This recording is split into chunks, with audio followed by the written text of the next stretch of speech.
রিক্সাওয়ালা, ভ্যানওয়ালা, অসহায় গরিব মানুষের লাভ হবে। এই যে ধান উঠছে না, 20 মনে 1 মন ধান ইউনিয়ন পরিষদের অফিসে যা জমা হবে, দিতে বাধ্য। এটা যাকাত, এটা ওসর। যদি এই ব্যবস্থাপনা আমরা এদেশে চালু করতে পারতাম, তাহলে কি দেশে গরিব থাকতো? আমাদের আমিরে জামাত যে বলছেন যে এখন সার্টিফিকেট নিয়ে যাবে, চাকরি নিয়েও যাবে, ওটাও তারা চাকরি। উপস্থিত রাত অনেক, আমি আপনাদেরকে জানাবো, আহ্বান জানাবো, যদি দেশের পার্লামেন্টে আমরা 121 জন 151 জন মেম্বার অফ পার্লামেন্ট পাঠাইতে পারি, দেশে সব ইসলামের বিধিবিধান।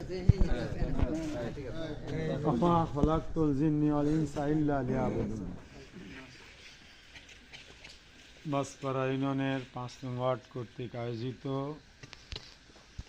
আজকের উঠান বৈঠকের সম্মানিত সভাপতি, এখানে উপস্থিত আছেন উপজেলা জামাত ইসলামের আমির, পৌর জামাতের সেক্রেটারি, ইউনিয়ন জামাতের আমির সহ উপজেলা এবং মাসপাড়া ইউনিয়নের নেতৃবৃন্দ, আমার সামনে উপস্থিত 5 নং ওয়ার্ডের ভাইরা, আসসালামু আলাইকুম ওয়া রাহমাতুল্লাহ। ওয়া আলাইকুম আসসালাম। সম্মানিত ভাইরা আমার, আমি আপনাদের সামনে কোরআন থেকে একটা আয়াত তেলাওয়াত করেছি, যার অর্থ হলো আল্লাহ মানুষ এবং জিনদেরকে সৃষ্টি করেছে তার ইবাদত বা দাসত্ব বা গোলামি করার জন্য। তাহলে আমরা যে ভাত খাই, তাহলে এটাও ইবাদত। যদি ডাইনের দিন না খায়, বামের দিয়ে খাই, কি ইবাদত হবে? ডাইনের থাকা অবস্থায় না হবে। অর্থাৎ আল্লাহ যে কাজ যেভাবে করতে বলছে এটাই ইবাদত। ধরেন ফজরের নামাজ অনেক টাইম পাওয়া যায়, 2 রাকাতের জায়গায় 4 রাকাত পড়লাম, তাহলে এটা ইবাদত হবে না? কেন হবে না?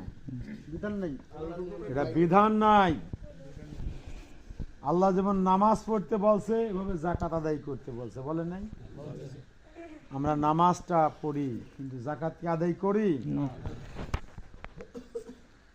আমরা চোর ধরা পড়ে আল্লাহ হাত কেটে দিতে বলছে, আমরা কি পারতেছি? না।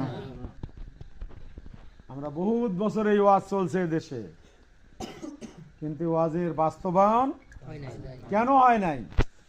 ওই পার্লামেন্টে 151 জন লোক নাই। কয়জন লোক? 151।